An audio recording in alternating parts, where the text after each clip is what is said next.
ঢাকাই সিনেমার অভিনেতা শরীফুল রাজের সঙ্গে অভিনেত্রী পরীমনির বিচ্ছেদ হয়েছে প্রায় 2 বছর।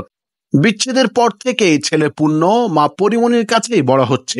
ডিভোর্সের পর থেকে তাদের দুজনের মুখ দেখা ও সব ধরনের যোগাযোগ বন্ধ ছিল। এর মধ্যে সন্তানকেও এক নজর দেখার সুযোগ হয়নি অভিনেতা রাজের। এই সময়ে রাজ চুপ থাকলেও অনেকবারই ব্যক্তিজীবন নিয়ে কথা বলেছেন পরীমনি।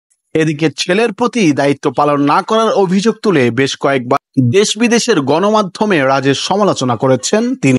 মাস দেড়েক আগেও এক সাক্ষাৎকারে পরী বলেছেন, রাজ আমার কাছে মৃত, ডেড।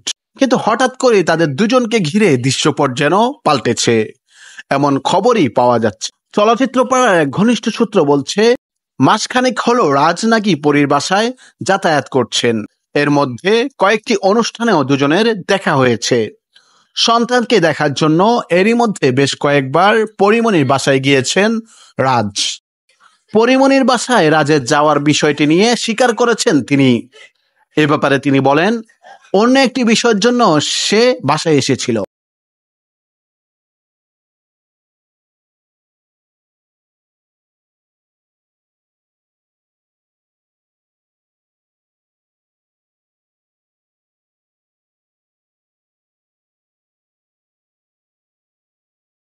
বিচ্ছেদ হওয়ার পর আমার সঙ্গে দেখা হয়নি, আমি দেখা করতেও চাইনি।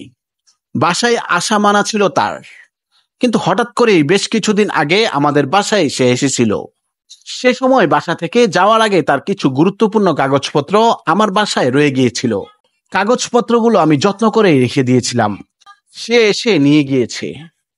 ছেলের সঙ্গে দেখা হয়েছে কিনা জানতে চাইলে পরী বলেন, হ্যাঁ, দেখা তো হবেই, তারও তো সন্তান পূর্ণ।